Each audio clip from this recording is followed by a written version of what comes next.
The Boston Celtics were finally able to lift Banner 18 after a dominant postseason run in 2024, and this triumph was so meaningful in many ways. This was a testament to perseverance after heartbreak. Comes James in the open floor. James grabbed from behind. Count it! Goaltend and one! After heartbreak. Butler got downhill. Couldn't punch it. Bam says get it out of here! After heartbreak. Over Butler at the other end. Defense to offense. Transition. The Boston Celtics in the lead for Miami grows. And many fans and media members alike suggesting that the Celtics needed to split up their dynamic duo of Jason Tatum and Tatum Brown in order to reach their full potential as a team. However, there was a point where the Celtics were competitive with both Tatum and Brown not even being the top two options for the team. Heck, in an alternate universe, how we see both of these all-stars completely changes if things actually went according to plan post-2017. It really took one magical run to change everything, one that placed the wing duo and other talents for the entire basketball world to see. But before we get into that, we need to see how the Celtics roster molded into what it is today. In 2013, the Boston Celtics core was on its last legs. Franchise legends in Paul Pierce and Kevin Garnett, two members of their Boston Three Party, were 35 and 36 years of age respectively.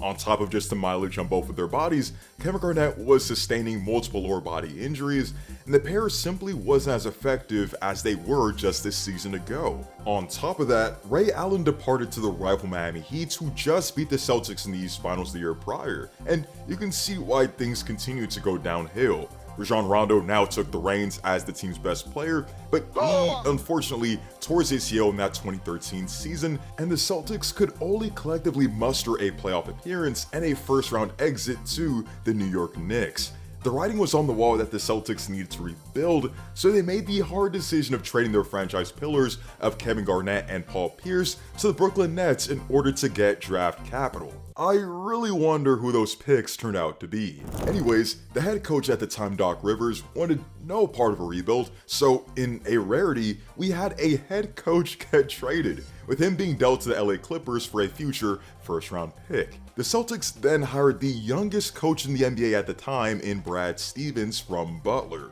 who was actually younger than the recently traded Kevin Garnett, wasn't even born when Bill Russell won his last title, and was the first college coach the Celtics hired since Rick Pitino in 1997. Understandably so, the Celtics were going to be on the downswing since they lost their contributing vets, and the goal was to be patient with Brad Stevens while seeing what they had at their disposal. The team won just 25 games in the 2014 season, getting a high enough pick to draft Marcus Smart in the lottery, and they ended up trading Rajon Rondo late in 2014, marking the end of that Fantastic Four era in Boston. That 2015 season should have been very underwhelming, given the top options for the Celtics were Brandon Bass, Avery Bradley, a rookie Marcus Smart, and the mighty Jay Crowder, but near the trade deadline, the energy shifted.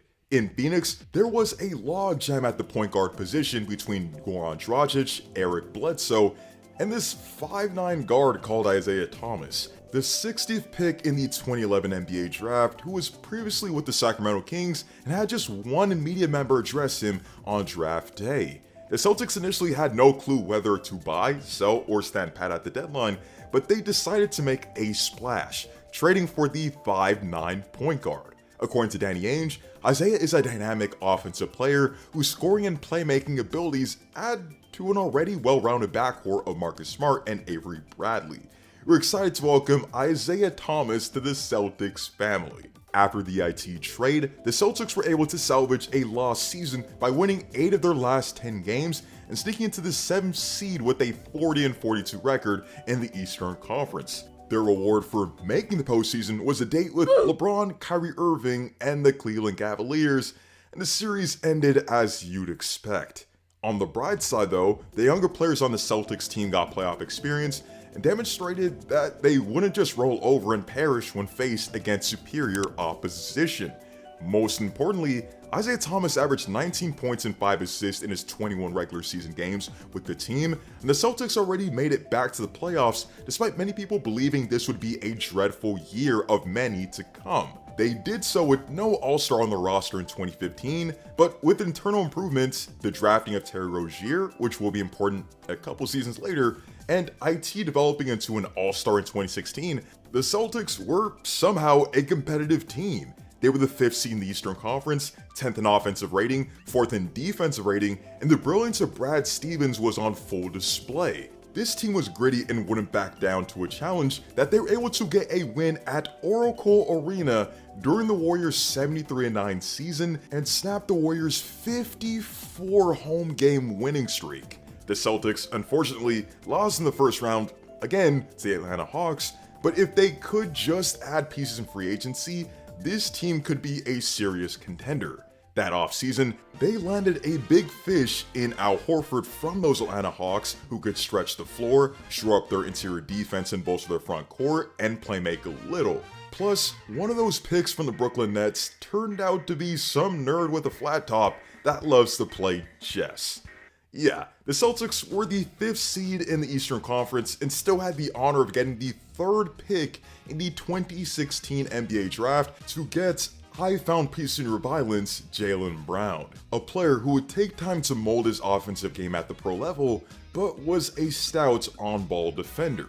The thing is, the Celtics didn't even need JB to blossom right away because of how great the team was collectively in 2017. They were the 1st seed in the Eastern Conference while having a top 10 offense. The Horford signing paid dividends right away. Avery Bradley was a marksman from downtown while having all defensive caliber production. Jay Crowder was valuable on the wings, and Isaiah Thomas was arguably the best story in the NBA that season, rivaling the brilliance of MVP candidates Russell Westbrook and James Harden and the whereabouts of Kevin Durant in Golden State.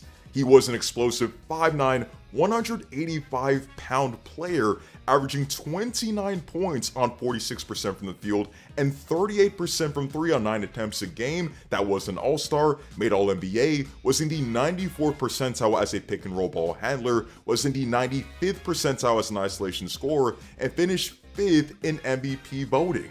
Add in 5.9 assists a game and a 62.5% true shooting percentage, then you have an all-time great offensive season. As the number 1 seed, the Celtics were by no means the favorites out east, as the Cavs with LeBron, Kyrie, and Kevin Love were projected to get the rematch with the Golden State Warriors. Plus, the C's would have a very turbulent post-season. Heading into round 1, they were facing the 8th-seeded Bulls with a roster that looked fan-made. They had all of Jimmy Butler, Dwayne Wade, and Rajon Rondo, but the team of misfits won both games in Boston to take a 2-0 series lead. But a Rondo injury and a resounding response from the Celtics led the team to win 4 straight and advance to face a tough foe in the Washington Wizards. The Wizards were coming off a 6-game series against the Atlanta Hawks, had one of the best backcourts in the league with prime John Wall and Bradley Beal, had 6 double-digit scores, and had the 7th best offense in the league. And prior to the series, an unbearable tragedy happened. Isaiah Thomas would lose his sister China to a car accident, and at this time, there's no way basketball could be the center of his focus. IT was completely distraught and heartbroken at the news, crying on the bench with Avery Bradley beside him, and there were doubts whether he could even suit up to start the series. However, IT suited up and dropped 33 points on 10 of 18 shooting in 38 minutes of play. According to Coach Brad Stevens, he was incredible. He's an amazing player, an amazing person, and days won't get easier for him, but he somehow plays like that. You wouldn't think he could step up his game from here, but he put up one of the most memorable playoff performances of the past decade in Game 2. On his late sister's birthday, IT dropped 53 points against the Wizards, with 29 of his 53 points coming in the 4th quarter and overtime. This is what superstars and franchise players are capable of, and IT added more perspective as to what happened that night. I couldn't hear anything. I wasn't hearing the crowd. I wasn't hearing anything that was going on. I was just so locked in, not necessarily out of the moment of the game. It was like, this is a big day for my family as well.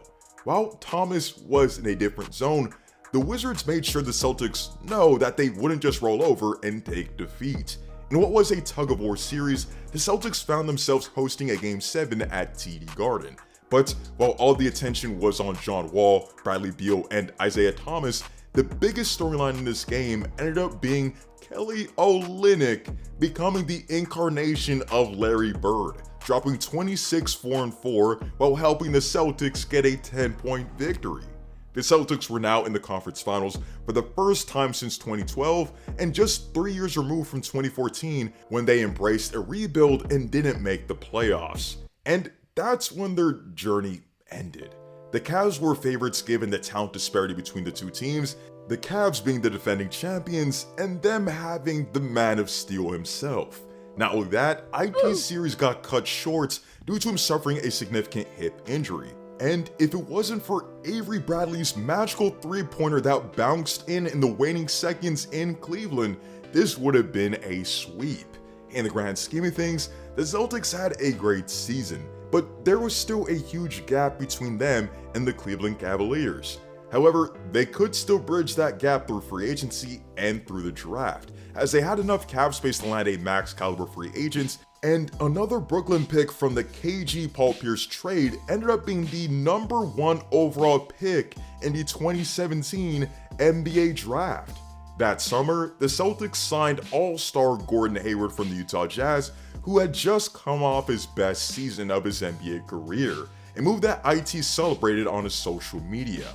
With the pick, the Celtics ended up trading down to 3 because apparently Danny Ainge felt that this wing from Duke was the best player in the NBA draft. I really wonder whether he'll amount to anything one day. So, the Celtics looked adequately retooled to make another deep run in 2018, but there's another big question they had to ask themselves.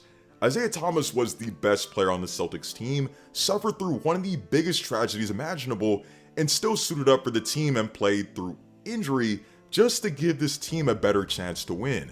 However, he was still an impending free agent the next summer. So, do we really want to invest a max contract into a player who will assuredly decline due to his hip injury? Well, based off their actions, whether heartless or strictly business-oriented, the answer was no. With superstar guard Kyrie Irving demanding a trade from the Cavaliers to get out of LeBron's shadow, the Celtics swooped in and did the unthinkable. Despite the Cavs and Celtics literally playing each other in the conference finals, both franchises would be swapping starting point guards in a move that shocked the entire NBA. Now the hierarchy of the team was clear. Our two big acquisitions of Kyrie Irving and Gordon Hayward would be the #1 and 2 options on the team, and anything we get out of the younger guys is extra credit.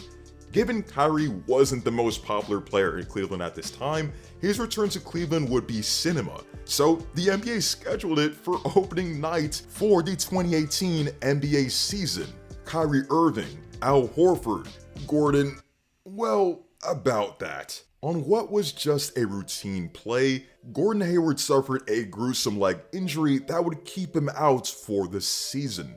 This was an unimaginable blow that killed any hype the Celtics really should have had, as Hayward should have been the second option for the team and a pivotal piece the Celtics needed to be true contenders. But then, the Celtics won, and won, and won until they won 16 straight games up to this point, which included a signature win over Kevin Durant and the Golden State Warriors. Kyrie was playing some of the best basketball of his career and was even getting MVP shouts. Jason Tatum, as just a rookie, was already one of the smoothest wings in the league while being ultra efficient. Jaylen Brown in year 2 was now a full-time starter and played his best basketball, and Marcus Smart, Al Horford, Marcus Morris, and Terry Rozier were all double-digit scorers. This team was in sync, the younger players were blossoming, and Kyrie Irving is out for the playoffs. Despite the Celtics being the second seed in the Eastern Conference, most people weren't giving them a shot in the East due to the lack of experience of their core younger players, and because heading into every series, the opposing team would have the best player. Against the Bucks, Giannis would be the best player in that series. Against the 76ers, that would be JoJo and Ben. And against the Cavs, that would be arguably the greatest player of all time. But as it goes, you actually have to play the games because you never know exactly what can happen. In round 1, the Celtics would face the 7th seeded Milwaukee Bucks in a hard-fought series that was also filled with theatrics. Prior to Game 1, Eric Bledsoe was asked about his battle with Terry Rozier in the upcoming series, and he claimed to have no clue on who Scary Terry was. Terry Rozier.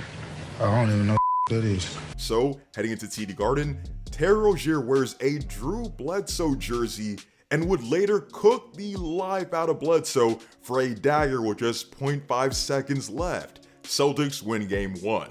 Or so we thought. Everyone knows that James Christian Middleton turns into Kobe Michael Jordan anytime he sees the parquet floor in Boston, and he wants the whole world to know it. Middleton shoots a shot from Narnia, and a sure win turns into an overtime game. The Celtics were able to hold them off in games 1 and 2, but the Bucks beat the brakes off of them in game 3 and escaped in game 4 to tie the series. The teams would then go back and forth with heated moments, and the Celtics finally won this in 7 games. Next up, a historic rivalry is restored with relatively young teams squaring off in the second round. However, this was a series determined by execution, and there's no team that beats the 76ers more than themselves, blowing chance after chance and being thoroughly outcoached by Brad Stevens. With Al Horford getting stops in Embiid and Tatum having a breakout series, the Celtics were heading back to the conference finals for the second year in a row without their main 2 offensive options. Their reward for getting there? The 4th seeded Cleveland Cavaliers, but people were actually picking Boston to win this series. Sure, they didn't have the greatest player on earth, but they easily had the better team while going up against a very questionable foe. The Cavs were 29th in defensive rating that season, essentially had a whole new roster post-trade deadline, and were struggling mightily against the Victor Oladipo-led Pacers in the first round. This was the Celtics series to win, and they did just that. The Celtics won both games 1 and 2 to take a 2-0 series lead, and since the franchise was 37-0 to that point when leading a series up 2-0, well, congrats Boston on making it back to the NBA Finals for the first time in 8 years. The Warriors were a juggernaut, but...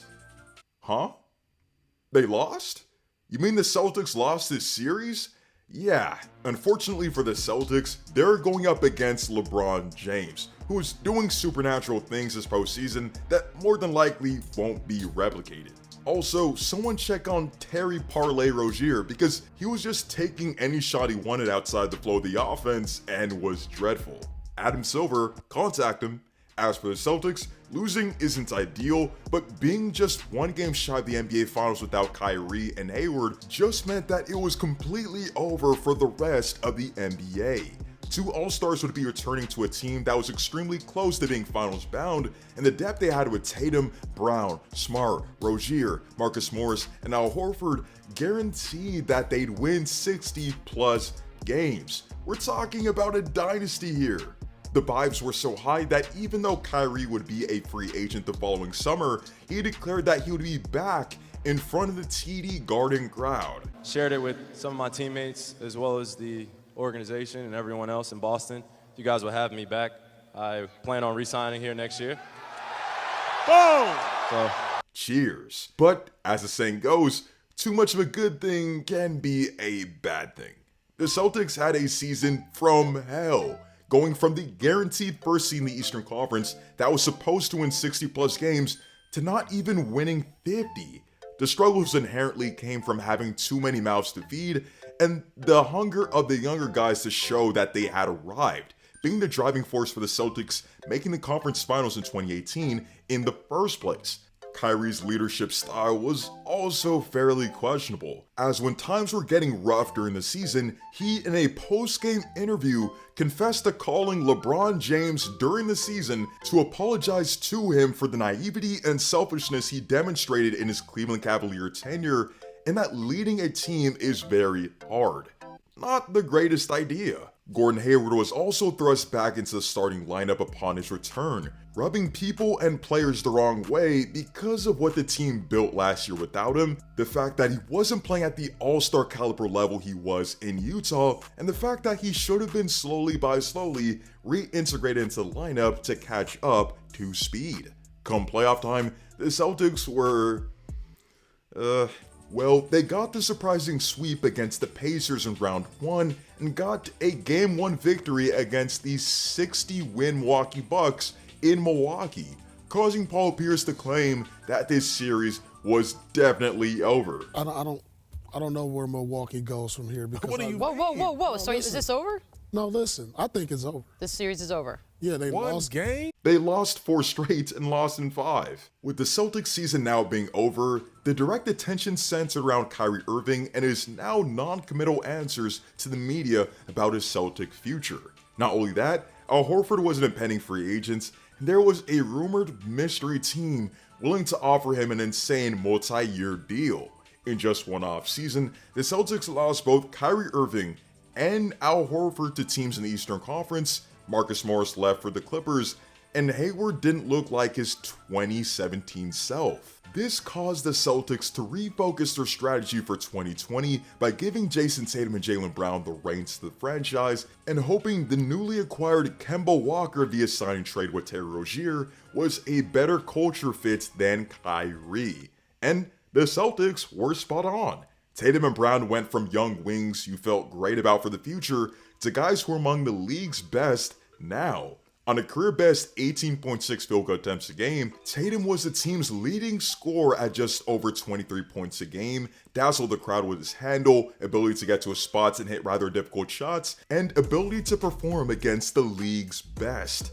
Against the Clippers, he dropped Paul George to drain the game-tying 3 and force overtime, and then dropped a masterclass against the Clippers in Boston. Against the Lakers, he dropped a then career-high 41 points on the road on 12 of 20 shooting. Spectacular stuff. He also made his first All-NBA team this season, and the only thing he couldn't do was finish. Jaylen Brown was also averaging a very efficient 20 points per game. Kemba wasn't Kyrie Irving, but was the perfect locker room presence who could still break down a defense and be an offensive threat. And Gordon Hayward's all-around game and Marcus Smart's defense helped the team get the 3rd seed in the Eastern Conference. In a season put on pause due to the pandemic, the Celtics still had a great chance to make the NBA Finals for multiple reasons. They were top 5 in offense and defense, they were arguably the most talented team in the conference, and as luck would have it, the number 1 seeded Bucks would get upset in the second round to the Miami Heat. The Celtics would sweep the 76ers without Ben Simmons in round 1, they survived a grueling 7-game series against the defending champion Raptors, and would now face a 4th seeded Miami Heat team in the conference finals. And fortunately for Boston, the Heat aimed to play, with Bam Adebayo being sensational and Tyler Hero having a coming out party in just his rookie season. I wonder if we'll see this team again in the future. Definitely not in the conference finals. 2021 is easily the most awkward season for the Celtics in the Tatum era, even more so than the 2019 season because the Celtics were in fact bad. Not underwhelming, just bad with a 36-36 record. This was the least talented roster they'd have in some time, with Gordon Hayward leaving free agency and the team pretty much going to Indeed to find players that they could get. Evan Fournier was a Celtic, Tristan Thompson was a Celtic, Jeff Teague was a Celtic, even you watching this video was a Celtic. Kemba Walker missed notable time this season due to injuries, and despite Jaylen Brown having a career year of 25 points on 48% shooting and 40% from 3, he would be declared out for the rest of the season, and Tatum had to single-handedly carry the offensive load for the Celtics in the playoffs. Tatum effectively cemented himself as an NBA superstar here, dropping 50 points in the play-in to get the Celtics to the playoffs, and 50 points against the Brooklyn Nets in a series where they lost in 5 games. With such an underwhelming season, great changes had to be made, with Brad Stevens heading upstairs in the front office, the Celtics hiring Ime Udoka, and the team trading Kemba Walker to OKC to land Al Horford. We're locked in, we're loaded, and we're somehow repeating 2021. Through 50 games, the Celtics were somehow 25-25, and fingers were being pointed everywhere. Ime Udoka apparently can't coach, the team can't execute and close out games, this wing duo can't work, and this season is over. Until Jaylen Brown posts the tweet that changes everything. The energy is about to shift. The Celtics traded for Derek White from the Spurs, and they're now the hottest team in basketball. Marcus Smart is on another level with regards to his hustle and play across the perimeter, leading him to eventually win the first Defensive Player of the Year for a guard since Gary Payton. Robert Williams III is amazing paired with Al Horford as the defensive front court, and Tatum and Brown play at an all-star level. The Celtics are so hot to end the season that they jumped to seconds in defensive rating and seconds in the conference, sweeping the Brooklyn Nets, who had just beat them the year prior, coming back against the Milwaukee Bucks due to heroics from Al Horford, a big 46 points on the road from Jason Tatum to force a Game 7, and Grant Williams turning into 2017 Kelly Olynyk in Game 7. The Celtics got revenge on two teams who eliminated them the past few postseasons, and it was now time to settle the score against the number 1 seeded Miami Heat. The teams alternated victories from games 1 through 4. The Celtics won a big Game 5 in a low-scoring affair, and Jimmy Butler turned into 2012 LeBron James by dropping 47 points, 9 rebounds, 8 assists, 4 steals and a block to force a Game 7. The Heat spark up a late fourth quarter run, and the Heat could have won this game if Jimmy Butler splashes a pull-up transition three-pointer, but it doesn't fall, and the Celtics are heading back to the finals for the first time in 12 years. This is definitely the last time we'll hear about the Miami Heat in this video. I promise. Everything was working well, and they were destined for Banner 18. They turned around a miserable season to now making the finals for the first time in the Tatum era, and just had to beat the damn Warriors. In Game 1, all momentum was with Golden State for the first half of the game, but Al Horford and others dropped a 3-point flurry late to seal the deal. They didn't win Game 2, but they stole home court advantage and took Game 3 in Boston due to 26, 27, and 24 points from Tatum, Brown, and Marcus Smart, respectively. This would be the last game the Celtics would win this series. Stephen Curry was on another level and deserves praise for that, but most of the attention was shifted towards Jason Tatum, both on the court and in the headlines. The Warriors' game plan was to swarm Tatum and let others beat them, and with Andrew Wiggins on the wings, the strategy worked to perfection. Tatum shot just under 40% from the field in that series, was foul baiting at times rather than just going up for the finish, and admitted to having tired legs given the length of the postseason. With a taste of the finals, anything short of another appearance would be a massive failure, and the team was now led by Joe Mazzulla after Ime Udoka was suspended by the team. Also, check out my video on Joe Mazzulla after you finish this one. 2023 was similar to 2022 in terms of the Celtics failing to execute in clutch situations, which led Kendrick Perkins to say, if you put Joe Mazzulla's brain in a bird, the bird would fly backwards. Pretty harsh, but if there was any word to describe the Celtics team, it would be unserious. They had the chance to close out the lowly Atlanta Hawks in 5 games, but allowed them to hang around and lost to a Trae Young bomb in Boston. In the second round, they went 7 games against the 76ers, where Tatum would set the record for most points in a Game 7 at 51. The Celtics are now guaranteed to make the NBA Finals since the number 1 seeded Bucks got eliminated by the Miami Heat within the first 2 rounds. Sounds very familiar. The Celtics are now going to the conference finals, and the Final Four of the bubble is exactly what it is in 2023. Lakers Nuggets, Celtics Heat. No problem. This is the 8th seeded Heat, and the Celtics are now down 3-0. This is why I call this team unserious, because how are you down 3-0 to an 8th seeded team? The Celtics for sure made it interesting, being one of the only handful of teams to force a Game 7 while being down 0-3, but Game 7 was a Memorial Day massacre. Caleb Martin, per usual, torched the Celtics, Jaylen Brown completely stunk it up and was struggling mightily with his left hand, and Tatum was a non-factor after picking up an early injury in the game. This pretty much was the last straw for this Celtics team, and literally everyone but Tatum had the potential to be dealt. Jaylen Brown was coming off an All-NBA season and was expecting the largest max contract in league history at the time, which he eventually got, and the Celtics pulled out all of the stops. They traded mainstay Marcus Smart in a deal to land Kristaps Porzingis, and with Jrue Holiday magically being available after being dealt in the Damian Lillard trade, the Celtics flipped Robert Williams III, Brogdon, and assets to get a deal done. Since we just lived through this, I'm not going to waste your time. The Celtics starting five was one of the most talented starting fives we've seen over the past decade, and they really meant business. They obliterated everyone in the regular season, they walked through their first two playoff series, swept the Pacers in a series full of nail-biters, and they beat the Mavs convincingly. Banner 18 for the Celtics was filled with sacrifice, a ton of retooling, and a belief that the kids that were drafted as part of a rebuild project could coexist and win a title. And as Jason Tatum would say, we did it. Let me know how you guys feel about the Celtics' path to the NBA title. Which team was your favorite team? Which player was your favorite player? And were there doubts in your mind that this squad could pull it off? Let me know in the comment section down below.